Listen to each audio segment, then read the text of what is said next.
Sekali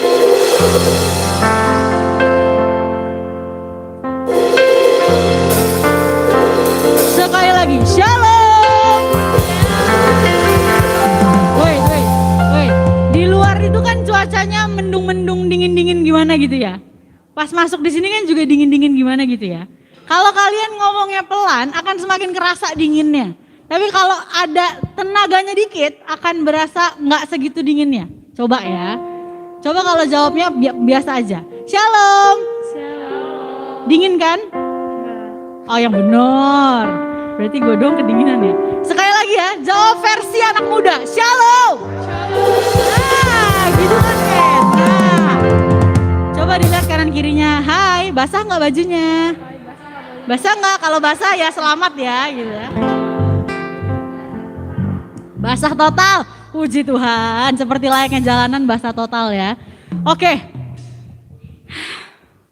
Ini adalah hari yang sangat luar biasa karena udah sekitar 2 tahun gak pernah jadi WL dan hari ini jadi WL. Jadi mari kita sama-sama memuji Tuhan. Bukan lihat siapa yang di depan, bukan lihat bangku kosong di sebelah kanan kiri Anda, tapi lihat siapa Allah yang kita cari hari ini. Setuju? Kita satu dalam doa. Bapak, kami bersyukur untuk hari ini. Engkau begitu luar biasa memberikan kami kesempatan untuk hadir di tempat ini, untuk memuji, memuliakan Engkau. Seberapapun kami percaya Engkau hadir. Malaikat berjaga-jaga di tengah-tengah kami dan Engkau mengurapi kami penuh. Kami hari ini boleh melihat kuasa dan kemuliaan-Mu yang besar. Bukakan setiap tanah hati kami Tuhan, untuk kami boleh memberikan yang maksimal untuk Engkau. Di dalam nama Yesus. Ya Rabbah.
setiap jubah kemanusiaan kami yang penuh dengan dosa. Datang di hadapan-Mu untuk memberikan ucapan syukur yang terbaik. Memberikan kemuliaan yang terbesar, yang terbaik yang kami bisa untuk Engkau.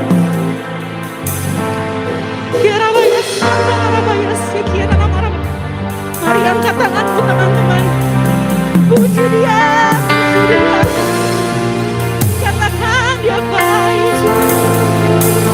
Katakan Dia baik. Katakan Dia baik. Say thank you Lord, thank you Lord. Thank you Jesus, thank you. Terima kasih.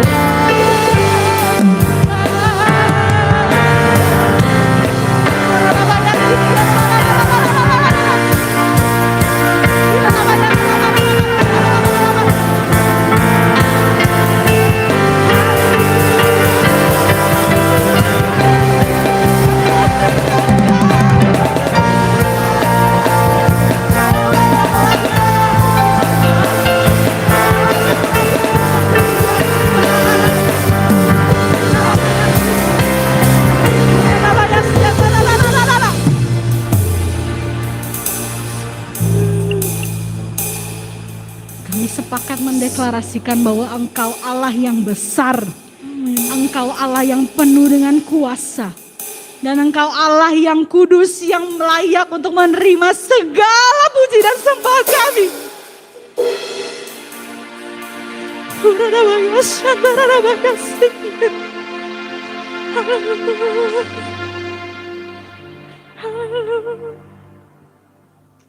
Kirabaya Shantara Rabaya Siki.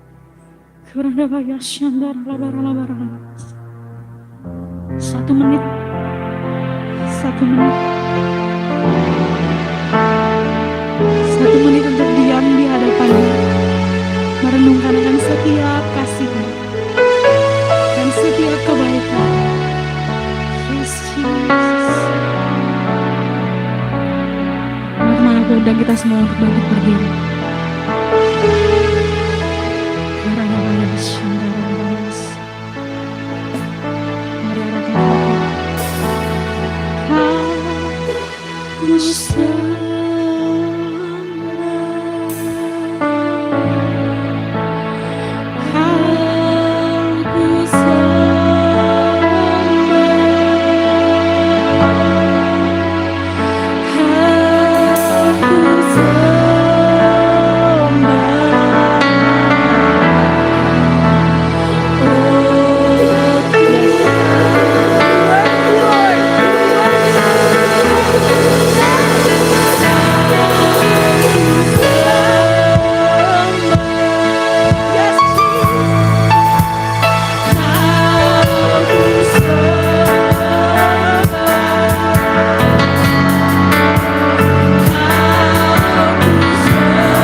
ya Tuhan, Engkau Allah yang layak kami sembah.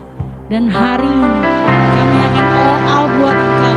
Kami akan lompat buat Engkau. Kami akan menggerakkan tubuh kami untuk memuliakan Engkau hari ini. Mari setiap kita yang percaya sama-sama kita katakan, haleluya. Coba lihat lagi kanan kirinya. Semangat guys.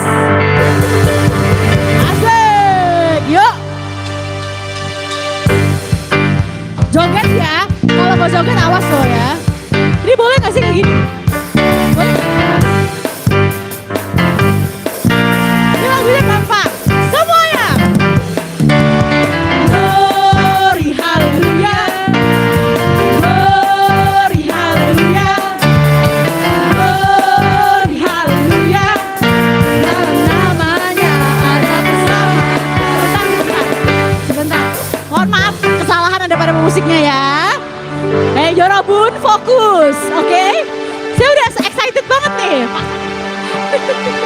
Yorobun, ulang. Zero lupa, jet, jararat, oke. Lagi ya. 1, 2, 3, 4. Glory hallelujah. Glory hallelujah. Glory hallelujah. Dalam namanya ada keselamatan. Sekali lagi.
tadi saya kelupaan.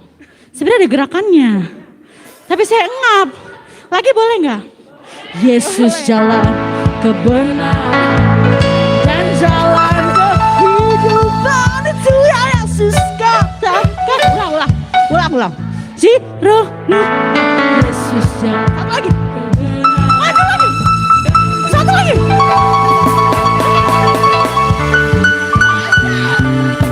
Aku percaya.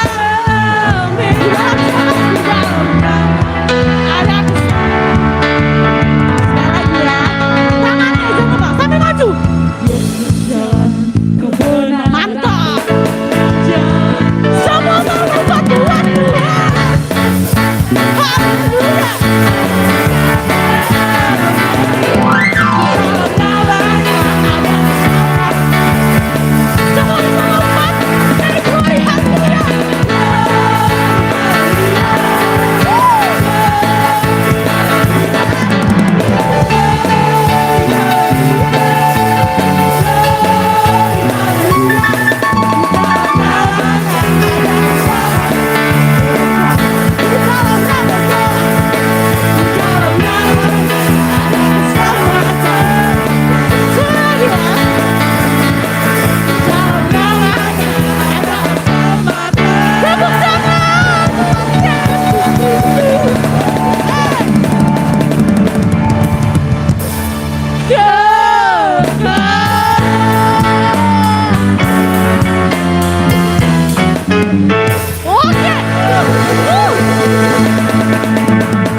Ya, saya capek, duduk. Terima kasih. Aduh, ini gak ada aqua ya. Aduh, sedih sekali. Kita persembahan dulu sebelum kita dengar firman Tuhan dari pembicara yang sangat luar biasa. Ya, kurang punya aja sendiri doang. Sekali lagi ya, dari pembicara yang sangat luar biasa. Cakep. Ya, ada yang belum dapat amplop? Ada yang gak bawa uang persembahan? Boleh minta sama kakak Parno yang lagi berdiri ya. Pas lagi berdiri kalian mengajukan diri. Yuk kita berdoa dulu buat persembahan. Bapak kami bersyukur untuk hari ini dan juga untuk berkat-Mu yang telah kami terima di sepanjang hari kami. Biarlah Tuhan kalau kesempatan kami boleh memberi yang terbaik. Ajar kami untuk boleh juga Tuhan memberikan dari dalam hati kami yang paling baik. Berdasarkan berkat yang Engkau berikan dan titipkan untuk kami. Dalam nama Tuhan Yesus Kristus, kami berucap syukur, haleluya, amin. Silakan maju ke depan teman-teman.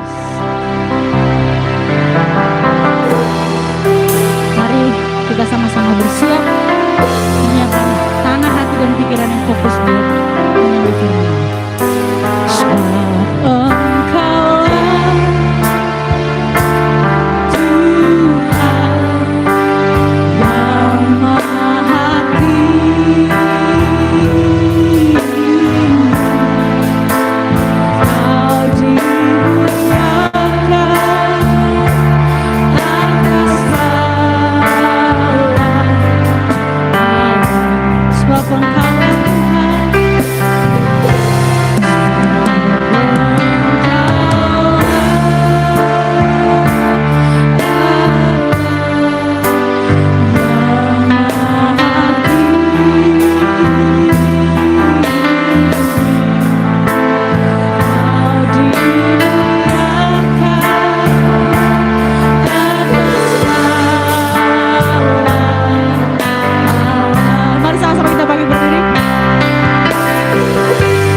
adalah seruan dari hati kami yang paling dalam, bahwa dalam kehidupan kami mau senantiasa memuji memuliakan nama Tuhan.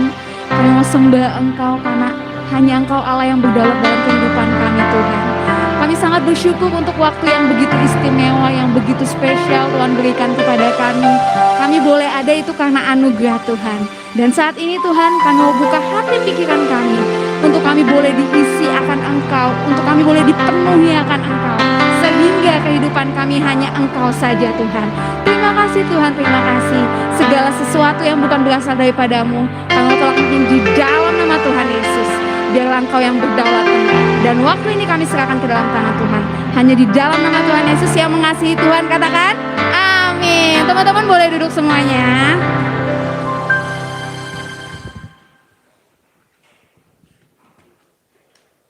Cukup ngap ya guys.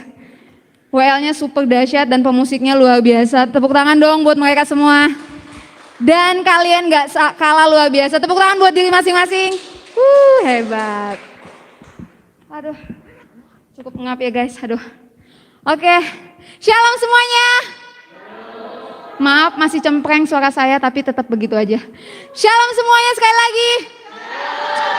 Apa kabar? Kok beda, ada yang baik, ada yang luar biasa. Coba kompakin lagi. Apa kabar semuanya?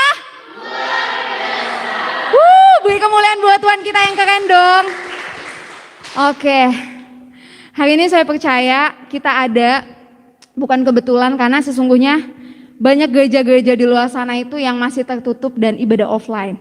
Dan kita bersyukur walaupun kita mungkin sedikit gak sebanyak hari-hari sebelumnya ya, karena cuaca hujan.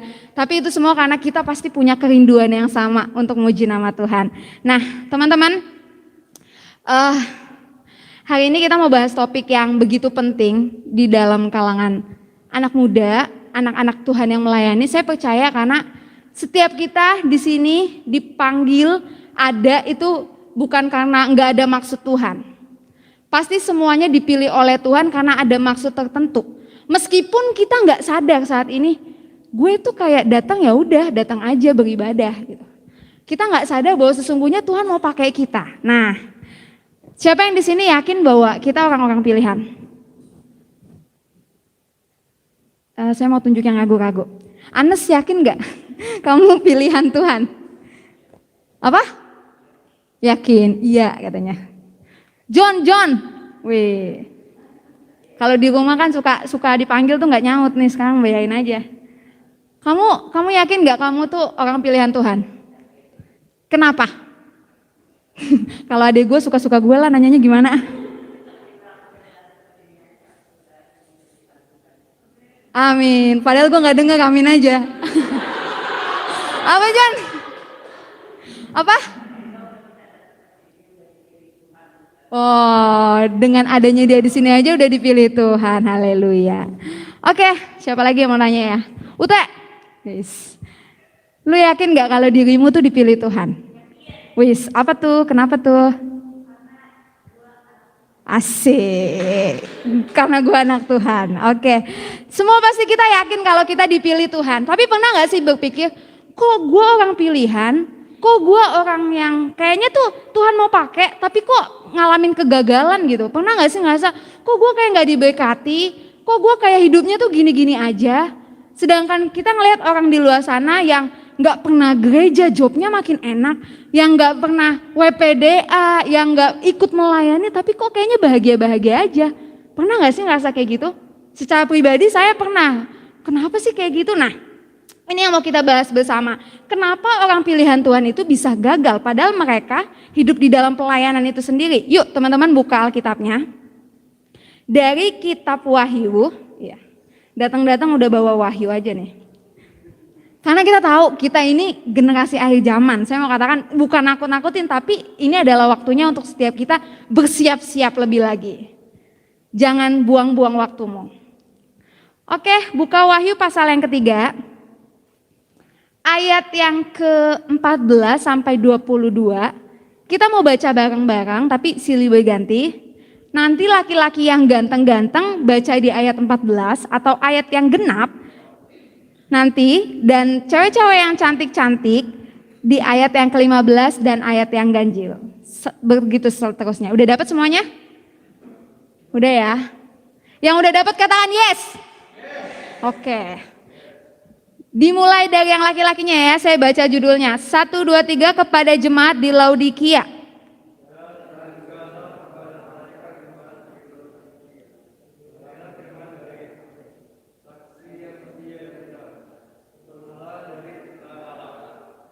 Wanitanya?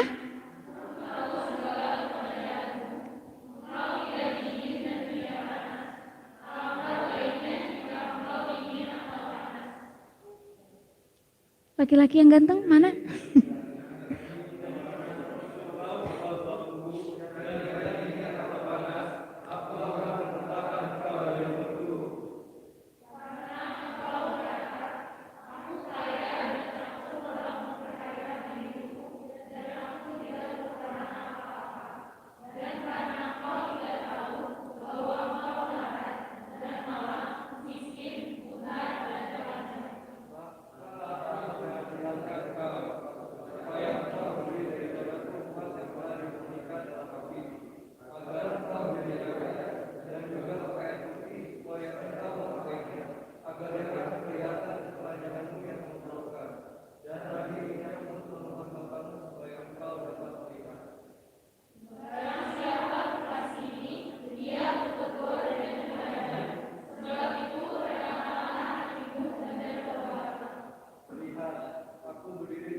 Bersama-sama ayat ke-22, 1, 2, 3.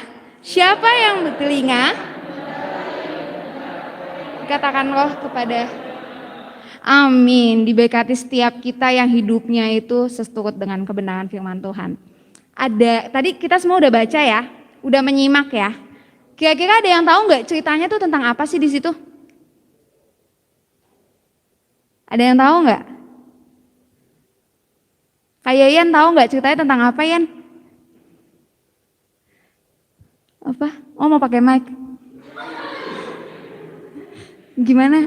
Ceritanya tentang apa ya? Peringatan. Oke, kita kasih kesempatan yang lain. Udah cukup sampai situ aja. Kan tadi kamu bacanya semangat banget. Kira-kira tuh ceritanya tentang apa sih kan? Ya, jemaatnya kenapa nih? Ya, ada yang bisa tolong Teren nggak? Oh, Kak Parno. Ayo tolongin Teren, Kak Parno. Nggak tahu.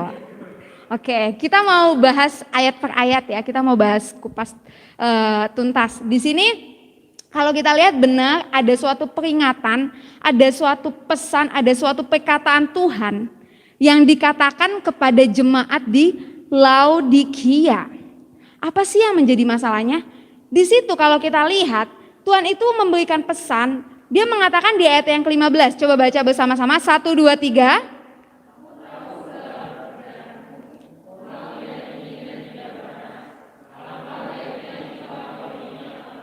Nah, ini dia perkataan Tuhan sebagai kunci utama sebetulnya. Mereka, jemaat Laodikia, orang-orang percaya, mereka bekerja begitu rupa. Tetapi Tuhan kasih tahu bahwa sesungguhnya engkau itu enggak dingin, engkau itu juga enggak panas. Bagusnya tuh kamu panas atau enggak dingin, ada suatu kejelasan. Makanya di ayat 16 dikatakan gini, jadi karena engkau suam-suam kuku dan tidak dingin atau panas, aku memuntahkan engkau dari mulutku. Nah, gini maksudnya. Kadangkala kita hidup dalam pelayanan, kita aktif. Jadi WL, kita aktif mengikuti jadwal kegiatan gereja, kita jog-jogan dalam setiap pokoknya aktivitas gereja. Tetapi tanpa sadar kita tuh suam-suam kuku gitu, nggak dingin dan juga nggak panas, nggak ada kejelasan, kita cuma ngikutin begitu aja. Dan di ayat yang ke-16 itu suatu peringatan ya, suatu hal yang Tuhan tegaskan, kalau engkau nggak panas, kalau engkau nggak dingin, aku akan memuntahkan engkau dari mulutku. Kejam nggak? Tapi Tuhan kita percaya, Tuhan kita penuh kasih memang. Tapi dia juga orang yang tegas, pribadi yang tegas.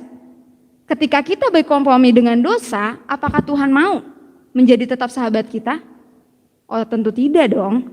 Nah, jadi kita mau sadari bersama. Alkitab jelas di sini mengatakan bahwa kalau engkau suam-suam kuku, kalau engkau tidak memiliki kejelasan, kalau engkau dalam melayani Tuhan, saya lebih mau menekankan pelayanan ya. Karena sesungguhnya kita semua ini dipanggil untuk melayani. Melayani Tuhan yang saya mau bilang bukan ketika di altar. Ketika saya jadi WL, ketika saya main musik, enggak. Tetapi memang itu melayani Tuhan, betul. Tetapi yang saya mau perjelas bahwa melayani Tuhan itu ketika engkau dalam komunitasmu, ketika engkau ada di keluargamu, itu adalah altar kehidupan kita, altar pelayanan kita yang sebenarnya. Jadi jangan beranggapan saya melayani Tuhan karena saya WL di gereja, saya melayani Tuhan karena saya pemusik, karena saya pembicara, karena saya aser ataupun tim multimedia. Tapi lebih dari itu, sesungguhnya kita punya pelayanan masing-masing dalam kehidupan kita. Itu adalah altar sesungguhnya kita. Jadi jangan beranggapan, gue jemaat, tugas pelayanan mah tugas ketua youth aja. Gue mah cuma ya palingan anak-anak muda simpatisan. Ya udahlah mereka aja yang urus-urus kegiatan gereja. Enggak, kita semua punya bagian. Nah, untuk itu Tuhan mau untuk kita enggak suam-suam, ada kejelasan. Kalau melayani Tuhan enggak boleh ragu. Kalau melayani Tuhan jangan bimbang. Kita enggak bisa melayani Tuhan tapi masih mau hidup dalam dunia. Ada enggak yang kayak gitu? Banyak. Saya ketika melayani Tuhan awal-awal masih mau tetap dunia. Apa sih yang enggak enak yang dikasih dunia? Enak kan? Enak, asik, gokil, keren, banyak ceritanya. Enggak bohong. Tetapi semuanya itu sesungguhnya adalah kebahagiaan yang semu, sementara. Enggak bakal bisa kita bawa kekekalan. Jadi hari ini kita melihat dunia ini udah ada di akhir zaman. Jangan sia-siakan masa mudamu, jangan sia-siakan kesempatan yang dari Tuhan. Untuk itu kita mau jangan suam-suam kuku. Dan di ayat 17 di sini Alkitab mengatakan, karena engkau berkata aku kaya dan aku memperkayakan diriku, aku tidak kekurangan apa-apa. Dan karena engkau tidak tahu bahwa engkau melarat dan malang, miskin, buta dan telanjang, maka aku menasihatkan engkau supaya engkau membeli daripadaku emas yang telah dimurnikan dalam api, agar engkau menjadi kaya, dan juga pakaian putih supaya engkau memakainya, agar jangan kelihatan ketelanjanganmu yang memalukan, dan lagi minyak untuk melumas matamu supaya engkau dapat melihat. Dari ayat ini maksudnya apa sih? Kita melihat Tuhan mengatakan bahwa jemaat itu, orang-orang percaya itu, yang aktif pelayanan ternyata suam-suam kuku setengah hati. Masalah utamanya itu ada di ayat 17 sampai 18. Itu alasan utamanya. Kenapa? Kita lihat dari sini kita bisa benar-benar ngerti bahwa mereka melayani memang, tetapi membiarkan pelayanan itu atas dasar kebanggaan diri sendiri gitu loh. Jadi ada kesombongan, mereka melayani tapi nggak mau buang roh kesombongan. Jadi maksudnya gini, saya bisa main musik nih, itu kan karena gue latihan tiap hari, gue latihan tiap minggu, jari gue sampai kiting. Karena gue bisa. Saya bisa jadi WL karena suara saya bagus, siapa sih yang gak tahu suara saya bagus? Kadangkala kita seperti itu. Tetapi ingat, kita mau lihat bahwa segala sesuatu kemampuan yang Tuhan berikan ketika dia memanggil, itu semua karena Tuhan, kita diperlengkapi. Saya mau cerita secara pribadi dalam kehidupan saya. Teman-teman tahu ya, dari sekolah minggu kita bareng-bareng. Di sini generasi pertama mana tuh. Nah, saya tuh paling gak bisa ngomong di depan banyak orang. Bisa ngomong, tapi lebih suka gibah. Bisa ngomong, lebih suka gosip, mojokin orang, ketawa cengengesan, hahaha. Itu jago. Tapi kalau misalnya udah dibuat kelompok, kan biasanya ada tuh di youth ya, kelompok nanti ada jubirnya. Bener gak sih? Masih ada gak sih? Masih ya? Itu paling gak bisa, kicep banget. Tapi saya sangat bersyukur banget. Ih Tuhan, kok sekarang saya bisa ngomong di depan banyak orang gitu loh. Jadi dari situ saya melihat bahwa Tuhan pakai kecerewetan saya gitu loh untuk saya bisa memberkati orang, dan saya percaya setiap omongan yang dari saya itu bukan berasal dari saya pribadi. Kesaksian yang saya ceritakan itu berdasarkan daripada Tuhan itu sendiri. Dia mau saya menceritakan juga kepada orang lain. Saya bersyukur banget untuk hal itu. Dan teman-teman pasti punya talenta ketika dia memilih, ketika Tuhan panggil kita. Saat itu juga dia perlengkapi. Jadi jangan merasa bahwa saya bisa karena saya bisa ya karena ya emang pada dasarnya saya orang bertalenta, skill gue mah jago gitu. Jangan. Kita sadari bahwa semuanya apa yang kita punya, apa yang kita bisa itu benar-benar berasal dari siapa? Untuk itu kita harus balikinnya ke siapa? Coba bilang ke kiri kanannya, yuk melayani Tuhan. Yang kenceng lebih semangat kalau mau melayani. Amin. Kita mau melayani Tuhan ya. Kalau melayani Tuhan sakit hati gak sih? Ada rasa sakit hatinya gak sih gitu maksudnya? Pernah gak sih sakit hati melayani Tuhan? Iya maksudnya pokoknya melayani Tuhan itu pernah gak kalian ngalamin sakit hati gitu? Pernah? Pernah atau pernah? Pernah atau sering? Oke, sering. Itu yang mau dituju tuh ke situ sebenarnya. Sering kan? Kalau melayani tuh ada aja. Pokoknya suka dukanya, lebih banyak dukanya kalau dipikir-pikir. Tapi di ayat yang ke-19, coba baca bersama-sama hitungan ketiga ya. 1, 2, 3.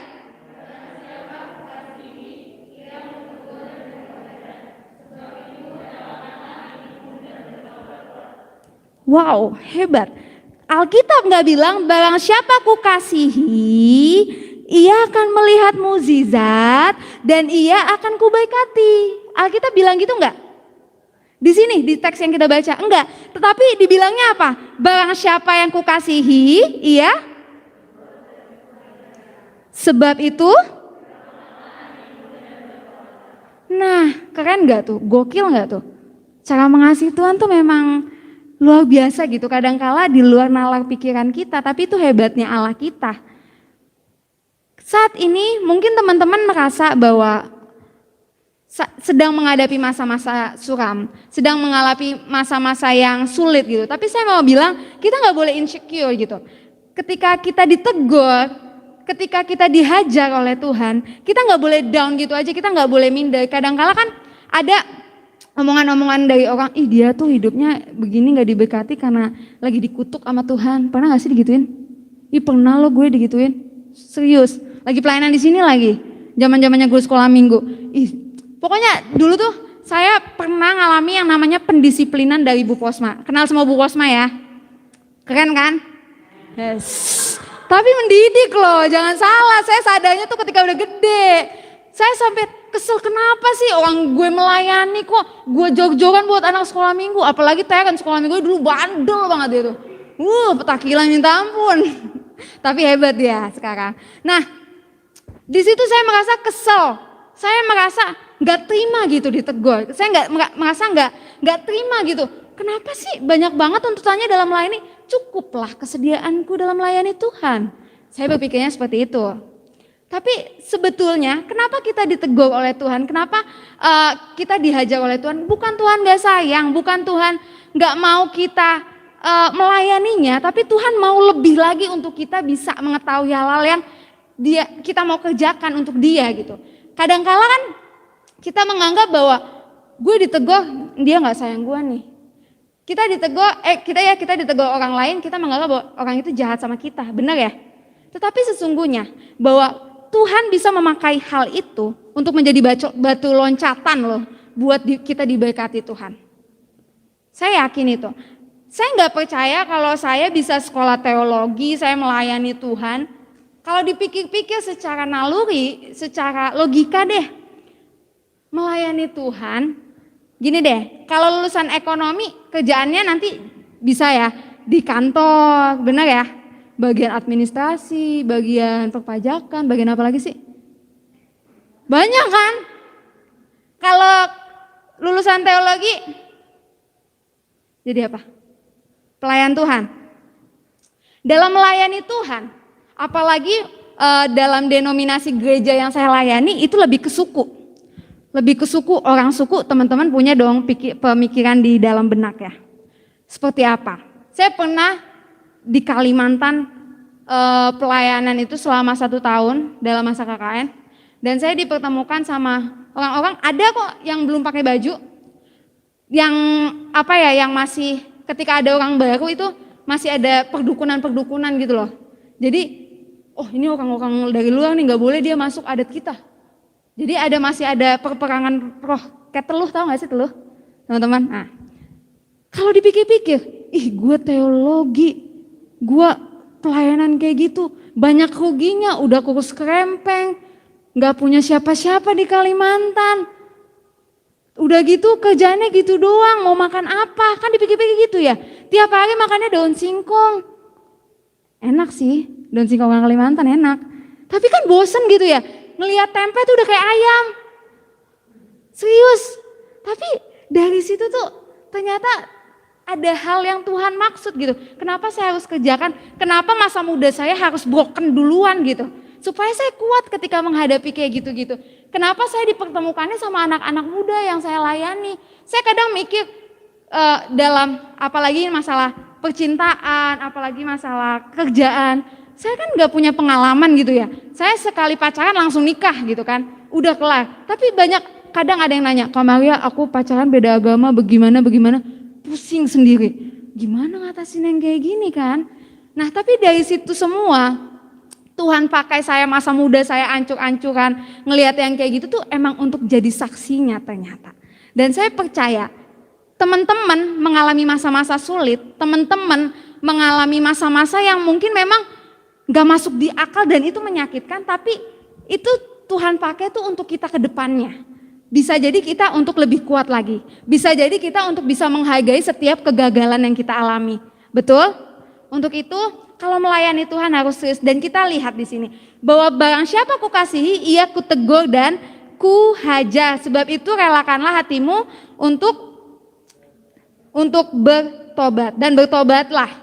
Jadi tugas kita ketika kita ditegur, ketika kita dihajar bukan berarti jadi gue males pelayanan, ngapain pelayanan, orang-orangnya ternyata di gereja kayak setan semua. Pernah gak sih ngerasa? Banyak, jangan pikir ketika di gereja bersama malaikat-malaikat di sorga. Justru itu orang-orang yang lagi dibenerin. Tapi kita gak mau mandang mereka, kita mau pandang Tuhan. Kalau kita ditegur, kalau kita dihajar, relakan hatimu dan bertobatlah. Jangan kita malah gak mau, malas-malasan, kecut, tawa, dan kecewa. Pernah gak sih kalian ngerasa kecewa ketika ditegur? Ada yang pernah mungkin, ada yang enggak. Sering gak sih kita kecewa sama hidup kita dan kita marah sama Tuhan? Tuhan kenapa sih kayak gini? Pastinya pernah. Dan kenapa kita seperti itu? Karena kita merasa bahwa hidup kita nih punya gue. Kalau semua dalam hidup gue gak sesuai apa yang gue mau, ya gue kecewa wajar. Nah itu perkara yang sering terjadi dalam kehidupan kita. Tapi kalau kita udah sadar, kita dipanggil, kita dipilih, sudah menjadi miliknya, kita gak bakal kecewa, mau diapain juga, mau dijejek sama orang sekalipun, karena kita tahu Tuhan pasti kasih yang terbaik kok. Walaupun saya sekarang masanya kayak gini, saya selalu percaya ketika saya ada di posisi paling drop, saya ada di level paling bawah, saya percaya itu menjadi batu loncatan Tuhan untuk saya diberkati. Diberkati Tuhan bukan berarti banyak uang, diberkati Tuhan bukan berarti hidup berkelimpahan, enggak. Tetapi damai sejahtera itu ada dalam hati. Yang gak bakal bisa kita terima dunia. Itu sebabnya saya mau relakan hati saya untuk dibentuk Tuhan. Saya orangnya keras. Saya sama adik-adik saya sangat keras. Apalagi dulu, siapa sih di antara mereka yang gak pernah kena tabokan saya dulu? Kalau marah, udah kayak macan lepas deh. Beneran. Amel pernah saya tabok pakai sapu. Galak sama Maria. Tapi emang benar, makanya dia dulu punya akal kepahitan sama saya. Mama saya ketika, saya sambil kesaksian ya, ketika dia hamilnya John, saya benci banget sama mama saya. Sangat-sangat benci. Mungkin teman-teman tahu, teman-teman teman-teman muda, guru-guru sekolah minggu, saya benci sampai dia jatuh. Mama saya lagi cuci baju pakai mesin cuci, di mesin cucinya itu ada air-air gitu kan. Dia kepleset, yang saya lakuin apa? Coba tebak. Nolong, diem. Lebih dari itu, saya ketawa. Gila gak tuh? Sangat, kalau dibilang kalau anak-anak sekarang, gila kamarnya psikopat banget. Tapi emang saya tuh dulu kayak gitu, tapi saya pada hari ini saya mengakui dosa-dosa saya. Dan saya sudah minta ampun ketika saya masuk jurusan teologi, saya menyadari dosa saya terlalu bejat. Tapi disitulah awal pemulihan saya, kenapa Tuhan mau panggil saya. Saya yang begitu punya bener-bener remuk-remuknya, hancur sehancur-hancurnya. Tapi Tuhan pakai, itulah anugerah yang saya terima. Untuk itu saya mau, Tuhan saya mau relain deh, saya tahu kok semuanya memang berat. Tapi kedepannya saya pasti diberkati Tuhan. Jadi jangan pernah berpikir, jangan pernah menyangka bahwa berkat Tuhan itu cuma sekedar materi, sekedar finansial, itu hanyalah bonus. Tapi lebih dari itu, percuma kita punya berkat finansial banyak, punya uang banyak, tapi dalam hidup kita nggak ada damai, kita punya banyak musuh, kita nggak ada yang mau nemenin, percuma. Tapi damai sejahtera itulah ketika kita mau kita melayani Tuhan sungguh yang Dia berikan. Mau nggak melayani Tuhan sungguh-sungguh? Mau nggak? Mau tinggalin dunia nggak? Mau nggak? Oh nggak, kita nggak bisa melayani Tuhan tapi dunia nggak ditinggalin, karena Tuhan bilang apa? Nggak bisa ada dua Tuhan kan? Kamu harus memilih salah satunya, dan tentunya kita pilih siapa? Yesus, karena kita tahu ketika kita cari kerajaan Allah, semuanya dilimpahkan. Tapi anak-anak muda seringnya kebalik. Oke Tuhan, saya maunya dilimpahi dulu deh, saya cari Tuhan bilang thank you. Itu salah. Tapi ketika kita cari Tuhan, semuanya itu akan dilimpahkan. Untuk itu apa sih yang kamu cari saat ini? Datang ke Tuhan, semuanya ada kok jawabannya. Jadi ketika kita ditegur, kembali lagi ya, ketika kita dihajar, tugas kita merelakan hati. Michael mau nggak dihancurin hatinya oleh Tuhan? Ya maksud saya Tuhan ngancurinnya itu pasti ke arah yang lebih baik ya. Mengikis keegoisan kita, sikap kanak-kanak kita. Michael mau. Dinda mau nggak dihancurkan hatinya oleh Tuhan, maksudnya yang baik gitu? Mau. Siapa lagi ya? Ica mau nggak? Mau. Saya percaya ketika kita mau dihancurkan Tuhan, orang yang mau dihancurin Tuhan itu paling gampang dibentuk oleh Tuhan. Orang yang mau dihancurin Tuhan seremuk-remuknya itu bukan dalam konotasi negatif ya. Tapi maksudnya Tuhan mengikis keegoisan kita, Tuhan mengikis kedagingan kita, Tuhan mengikis segala kekanak-kanakan kita. Itu adalah orang yang paling gampang dibentuk oleh Tuhan menjadi lebih indah daripada bentuk mulanya.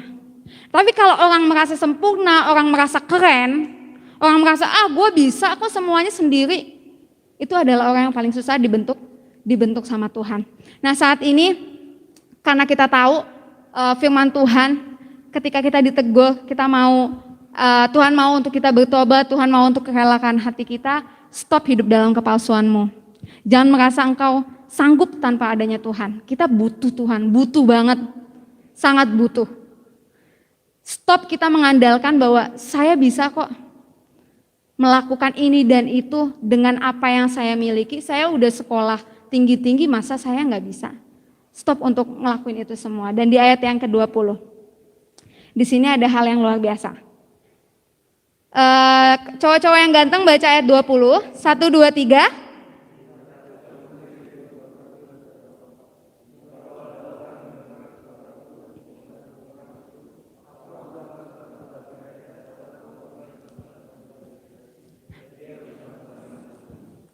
Amin.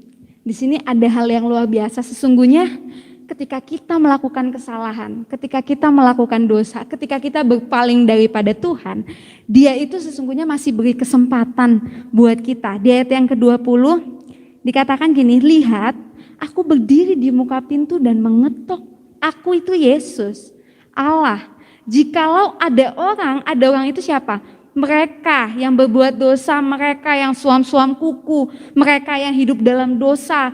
tetapi dia mendengarkan suaraku, suara Tuhan, dan membukakan pintu, Yesus itu akan masuk mendapatkannya, dan Yesus itu akan bersama-sama dengan si pendosa, si yang tadinya suam-suam kuku, dan Yesus dan kita yang kadang kala mengaku sayang sama Tuhan, mengasihi Tuhan, itu akan bersama-sama dengan Yesus itu sendiri.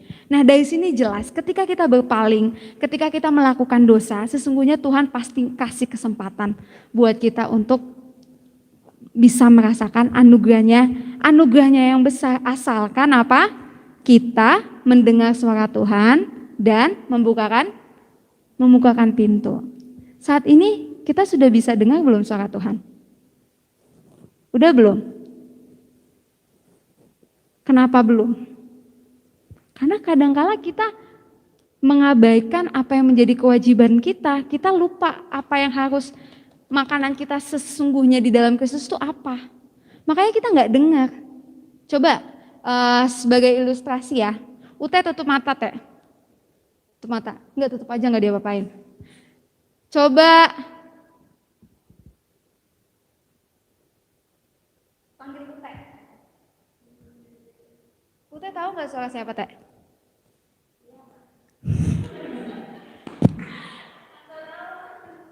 Coba sekali lagi suaranya yang agak khas dirimu sendiri.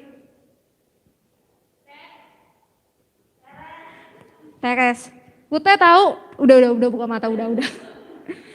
Kamu kenal itu suara Teres karena pasti Ute tahu suara Teres karena Ute kenal kan? Jadi bisa dengar, benar? Benar ya, kalau tadi kan dia suaranya yang pertama suara-suara dubbing, kayak yang boraks itu biasanya tuh di TV. Enggak bohong Teres. Jadi Ute tahu suara Teres karena Ute mengenal Teres. Kita bisa tahu suara Tuhan karena kita mengenal Tuhan. Berarti kalau teman-teman gak dengar suara Tuhan, teman-teman gak kenal? Jawab sendiri ya, teman-teman yang jawab loh. Karena teman-teman gak bisa dengar suara Tuhan karena gak kenal. Gimana mau kenal, kita aja gak baca dirinya siapa kok. Kita aja gak tahu maksudnya dia mau apa dalam hidupan kita, gimana kita mau kenal. Tapi kalau kita udah kenal, kita udah tahu dia maunya apa dalam hidup kita, kita bakalan tahu deh next step saya harus ngerjain apa Tuhan. Next saya harus gimana Tuhan. Benar? Jadi itu kuncinya. Bahwa hubungan pribadi dengan Tuhan, waktu pribadi dengan Tuhan itu harus dilakukan dalam kehidupan kita. Kalau kata Bu Posma saya ingat banget, jangan sampai kamu jadi mayat hidup. Kelihatan berjalan tapi dalammu, jiwamu tuh kosong. Jiwa kita ini sesungguhnya nih kebenaran Allah. Kalau engkau nggak isi dengan kebenaran, jangan berharap kau jadi berkat. Jangan berharap kau jadi saksi Tuhan. Karena dirimu aja nggak mengalami Kristus. Karena dirimu aja nggak ada Yesusnya, nggak kenal kok. Gimana ada kan? Jadi saat ini sadari yuk bersama, ketika kita melakukan kesalahan, sesungguhnya Tuhan itu bisa masuk asalkan kita mendengar suara Tuhan dan bukakan pintu. Maka dia akan makan bersama-sama. Maksudnya kok ditulisnya makan? Ada suatu hubungan yang intim, ada suatu kedekatan, bisa makan bersama. Jadi Tuhan yang tadinya kita terlepas, yang tadinya kita terpisah dari Tuhan karena kita mau dengar suara Tuhan, kita udah salah, kita putar balik. Tuhan aku mau deh dengar apa yang Tuhan mau, dengar apa yang Tuhan mau kerjakan dalam kehidupan saya. Maka saat itu pun Yesus datang dalam kehidupan kita dan berdaulat penuh seutuhnya. Dan di sini jadi kita mengerti bahwa siapa itu orang yang gagal sesuai dengan pertanyaan saya yang di awal, yaitu orang yang suam-suam kuku. Orang yang bimbang, orang yang ragu-ragu dalam kehidupannya, khususnya dalam melayani Tuhan. Orang yang mau melayani tetapi gak mau lepasin dunia, itu semua adalah mereka yang gagal. Ketika engkau merasa, oh itu kok ciri-ciri saya, jangan sampai kita menuju kegagalan yang kekal gitu. Jangan sampai. Jangan-jangan benar ya Daniel sama Parno. Salaman soalnya. Enggak, tapi saya pernah kok ngalamin ini, kita nggak usah malu. Dan saya percaya keterbukaan kita akan Tuhan itu awal pemulihan kok. Ketika kita mau terbuka, oh iya Tuhan saya sadar kok selama ini saya suam-suam kuku, saya melayani Tuhan cuma memenuhi jadwal aja yang ada ditulis sama pengurus youth. Saya melayani Tuhan ya karena saya mau tampil kece aja. Saya melayani Tuhan ya karena saya mau dilihat orang, oh itu loh pemain gitar yang bagus di GBI Kunir. Tapi saat ini stop. Semua yang kita terima itu dari Tuhan, dan bisa saja kalau kita nggak sungguh-sungguh, kita suam-suam itu ditarik dengan cuma-cuma. Jadi saat ini jangan kita setengah-setengah, jangan kita merasa bahwa semuanya karena saya. Dan siapa itu yang diberkati Tuhan? Yaitu orang yang ketika ditegur, dia nggak mewek, dia nggak membangkang, dia nggak jadi tawar hati. Tetapi justru malah dia mau memberikan dirinya, relakan dirinya untuk bertobat dan diberkati Tuhan. Nah, jadi saat ini saya mau katakan juga, dari apa yang kita bahas, kita melihat bahwa kita tahu orang-orang yang gagal itu seperti apa dan orang-orang yang diberkati seperti apa. Kadangkala dalam melayani Tuhan itu kita menganggap itu adalah sesuatu hal yang berat. Adalah sesuatu hal yang nggak menarik, kebanyakan dukanya, kebanyakan susahnya. Tapi saya mau katakan bahwa pada dasarnya menjalani panggilan Tuhan itu asik. Kenapa? Karena Alkitab bilang gini, pikulah kuk yang habis itu apa? Pikulah kuk yang kupasang, sebab beban yang kuberikan itu ringan. Pikul kuk tahu kan ya, yang kalau di kebo tuh yang ada di lehernya itu loh, yang kayak kayu gitu di lehernya. Jadi dia kalau ngapa-ngapain tuh lebih nggak mengalami kesakitan gitu. Nah, jadi kuk yang dipasang Tuhan dalam hidup kita itu bebannya itu ringan. Tapi kadangkala ada yang menganggap bahwa pikul salib itu berat. Ikut Yesus itu sangat susah. Benar gak sih? Sering gak sih orang bilang gini, pikul salib itu berat. Vira pernah gak kayak gitu, Vira? Pernah, saya sering banget. Pernah gak kayak gitu? Pasti pernah, tetapi kenapa kita bisa berkata seperti itu? Karena kita merasa bahwa itu yang kita alami, tapi itu adalah salah. Seperti halnya gini, saya mau perbandingin, gini. Nih alat musik nih. Saya jual semuanya 1 juta. Murah nggak? Murah. Terus 1 juta nih, maaf nih GBI Kuning, saya jual nih 1 juta. Terus ya, kita order Shopee Food, ayamnya itu kepala sama cekek 3 juta. Murah atau mahal? Kenapa? Kenapa? Gak sesuai kan? Kadangkala pandangan kita gitu. Ketika kita melayani Tuhan, ketika kita lihat pikul salib itu berat karena kita ngelihatnya kesulitannya. Kita nggak lihat bahwa sesungguhnya apa yang disediakan Tuhan itu lebih besar daripada apa yang kita rasakan. Makanya kita ngerasa ini murah kan, kita jual 1 juta. Murah banget, siapa yang gak mau, gue aja mau walaupun gak ada duit. Gue pala kamel, 1 juta lumayan. Gue jual ke yang lain. 30 juta, untung 29 juta kan. Tapi jadi seringnya tuh kayak gitu, pandangan kita buyar. Kita udah ngerasa bahwa pikul salib berat karena kita udah lihat, ih gila nanti gue bakal dikecewain orang, ih gila nanti gue bakal dimusuhin orang. Apalagi di dalam sekolah negeri contohnya, lihat tuh ada orang Kristen kafir, pasti kayak gitu. Tetapi saat ini kita jangan bandingin sama yang kayak gituan. Kita bandingin sama apa yang Tuhan nanti berikan loh. Apa yang tidak timbul di dalam hati disediakan. Yang tidak pernah didengar, yang tidak pernah dilihat mata. Semuanya diberikan. Cuma-cuma kepada kita. Jadi saat ini jangan perbandingin mengikut Tuhan, melayani Tuhan dengan kesusahannya aja. Tapi kita lihat, oh ada mahkota tuh yang Tuhan sediain. Oh ada berkat yang sesungguhnya nanti saya perlu tuh untuk saya terima. Saya mau merasakan. Itu yang harusnya terjadi dalam kehidupan kita. Jadi kadangkala kita bilang pikul salib itu berat karena kita memiliki pola pikir yang keliru. Kita masih mengandalkan diri kita masih hidup dalam kedagingan, kita masih mengandalkan logika. Tetapi saat ini bagi kita yang kritis, mungkin bagi setiap kita yang berpikir bahwa Alkitab gak masuk akal, memang betul banyak yang gak masuk akalnya. Tapi karena Tuhan kita berkuasa, sesungguhnya pemikiran kita gak bakal bisa nyampe sama apa yang Tuhan pikirkan. Jadi saat ini tundukkan logikamu, tundukkan pemikiranmu di bawah dasar Alkitab. Karena sesungguhnya manusia mau cari-cari kebenarannya itu sendiri, gak bakal nemu. Karena otak kita tuh terlalu kecil untuk kita bisa melihat kuasa Tuhan yang dahsyatnya minta ampun. Jadi saat ini, yuk kita mau sadari, tinggalkan kedagingan kita, bahwa sesungguhnya pada dasarnya menjalani panggilan Tuhan itu asik. Kenapa? Karena tuntunannya jelas, firman Tuhan. Firman Tuhan itu sebagai maps. Kita mau kemana, semuanya ada tujuannya, semuanya ada rutenya. Saya mau bahagia Tuhan, ada.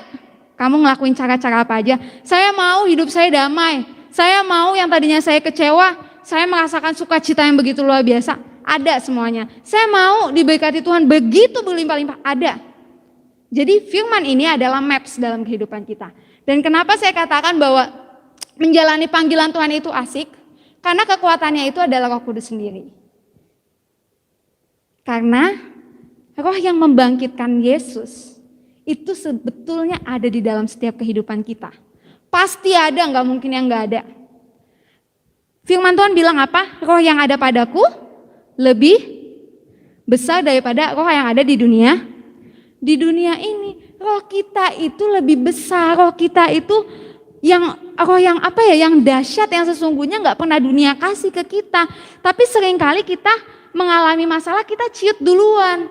Kita nggak mengandalkan roh, kita mengandalkan dengan apa kemampuan saya, dengan kekuatan saya.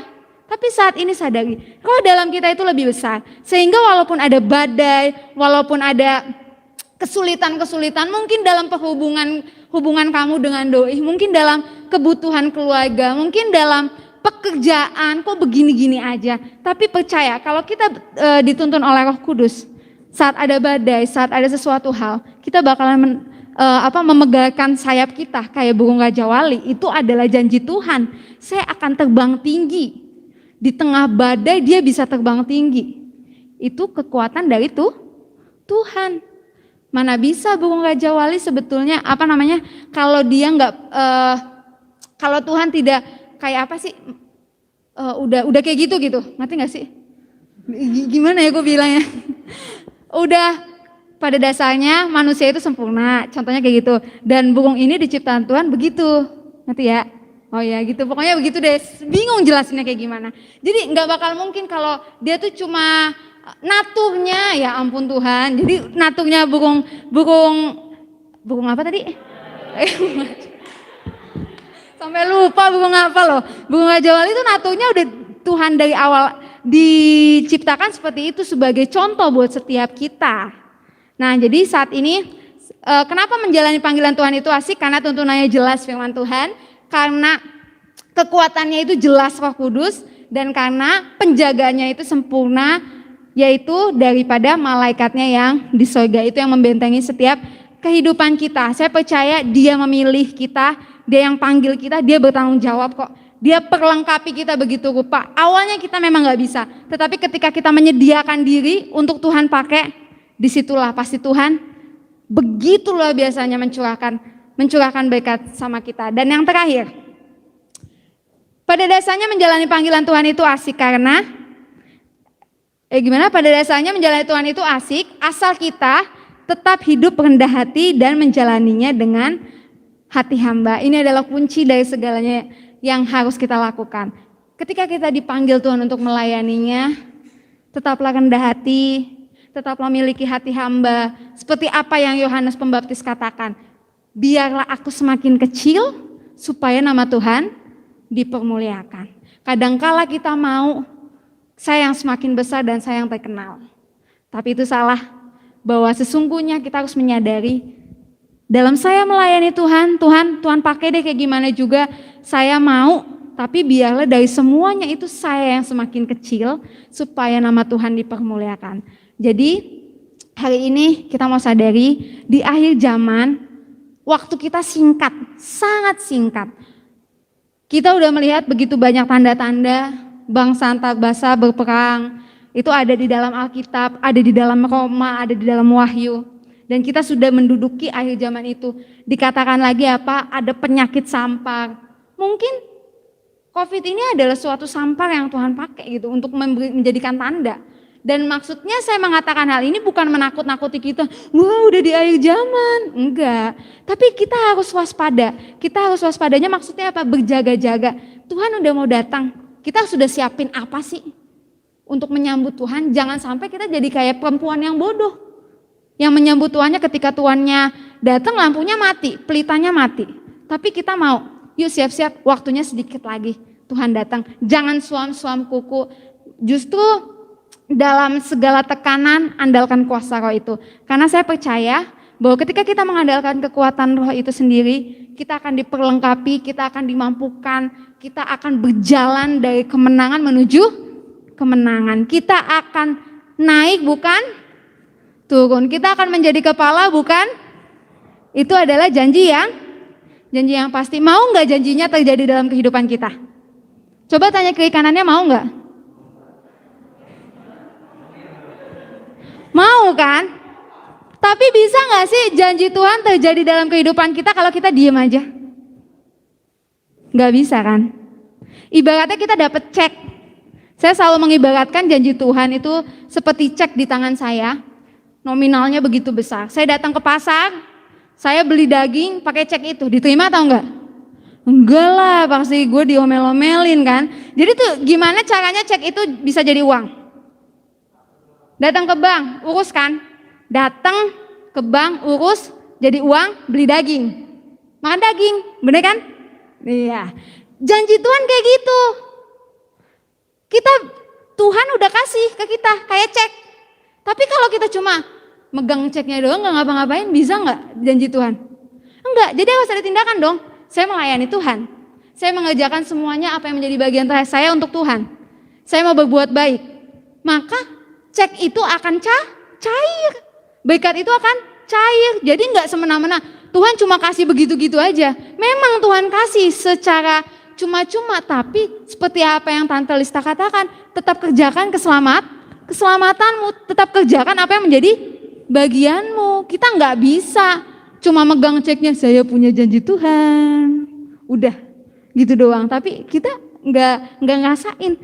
Jadi kita kita tahu Tuhan baik karena omongan orang. Dia bersaksi Tuhan Yesus baik. Kita tahu Tuhan Yesus itu dahsyat karena teman saya ngalami mukjizat yang yang sakit disembuhkan. Tapi dalam diri kita nggak ngerasain. Jadi Tuhan Yesus dikenal cuma karena kesaksian orang, tidak dialami. Kenapa? Karena tidak ada Kristus dalam diri kita. Kita cuma pegang cek itu, kita cuma tahu, tapi kita tidak mempergunakannya dengan baik. Kita nggak ngelakuin sesuai dengan prosedurnya Tuhan. Tapi saat ini ketika engkau mau diberkati Tuhan, dalam Yosua berkata jangan nyimpang ke kanan dan ke kiri. Itulah yang harus kita lakukan dalam masa-masa ini, khususnya dalam melayani Tuhan. Oke, biarlah kebenaran firman Tuhan hari ini memang agak lama, sorry ya, tapi ini benar-benar kiranya boleh memberkati kita, menjadi kekuatan untuk kita melayani Tuhan, untuk kita hidup di dalam akhir zaman ini. Yuk kita mau bangkit berdiri. Pemusik saya undang ke depan. Kita mau meresponi pujian ini dengan, sebelum kita menutupnya dalam doa, dengan pujian yang mengatakan persembahanku takkan pernah kubawa.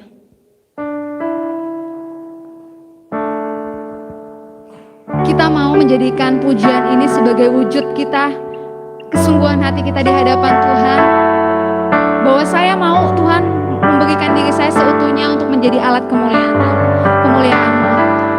Angkat pujian ini dengan segenap hatimu.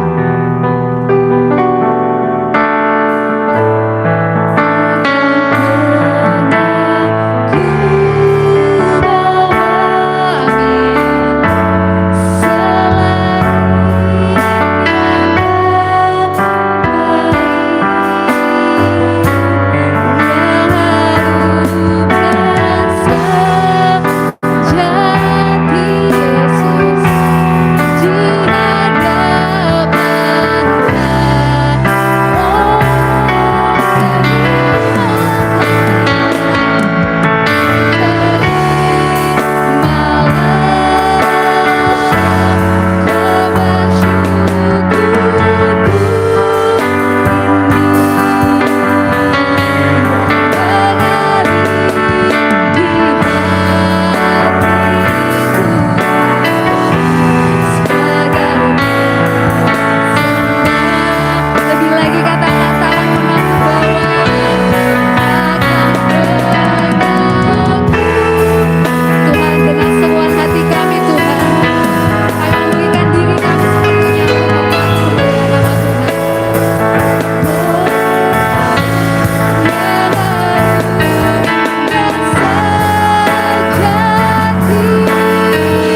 bersyukur Tuhan untuk lawatan-Mu pada setiap kami, untuk kebenaran firman Tuhan yang boleh memperlengkapi kehidupan kami lebih lagi.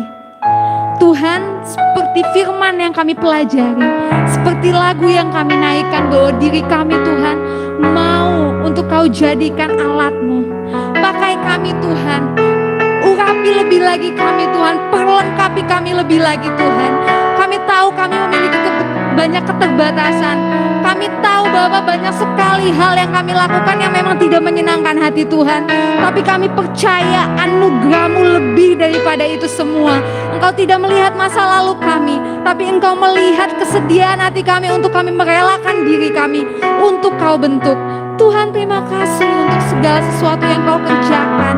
Nyatakan lebih lagi ya Bapa, untuk kami boleh melihat jalan-jalan Tuhan, untuk kami boleh lebih lagi peka akan suara Tuhan. Terima kasih Tuhan, terima kasih. Biarlah ketika kami melayani Tuhan itu sebagai wujud kasih kami, komitmen, kesungguhan hati kami, bahwa sesungguhnya itu sudah menjadi kewajiban kami, karena Engkau teramat baik bagi setiap kami. Terima kasih Tuhan, terima kasih. Hamba berdoa untuk setiap anak-anak muda-Mu di tempat ini. Biarlah kebenaran firman Tuhan Kau terjemahkan lebih luas dalam hati setiap mereka, pemikiran setiap mereka, sehingga mereka dikuasai, diliputi oleh Engkau saja ya Bapa. Terima kasih Yesus, terima kasih. Dan pada saat ini, biarlah Engkau semakin berdaulat dalam kehidupan kami, supaya nama Tuhan dipermuliakan dan kami dimampukan jadi berkat Tuhan dalam keluarga kami, dalam komunitas kami, dalam pekerjaan kami, dalam apapun. Biarlah Tuhan yang menjadikan itu sesuai dengan kehendak Tuhan. Terima kasih Tuhan, terima kasih. Inilah seruan dan doa kami. Kami mau serahkan waktu kami selanjutnya ke dalam tangan Tuhan. Kiranya Tuhan sertai. Hanya di dalam nama Tuhan Yesus yang merasa dicintai dan dikasihi Tuhan, katakan amin. Semuanya boleh duduk, beri kemuliaan buat nama Tuhan. Dikembalikan. Haleluya. Diberkati oleh firman Tuhan ya, pasti. Inilah indahnya kita hidup di dalam Yesus ya. Kita punya komunitas yang benar, di mana kalau kita ada kesalahan, Tuhan pakai orang lain buat tegur kita, supaya kita tetap di track yang sama, supaya pas Tuhan datang, kita di barisan yang sama untuk siap hadapan Dia. Kita berdoa untuk mengakhiri ibadah kita hari ini. Tuhan Yesus Kristus, kami berdoa mengucap syukur hari ini Engkau sangat luar biasa berkarya dalam hidup kami. Engkau boleh memberikan pembicara yang begitu luar biasa. Hamba-Mu ini boleh menyampaikan firman-Mu, menegur setiap kami melalui firman-Mu Tuhan.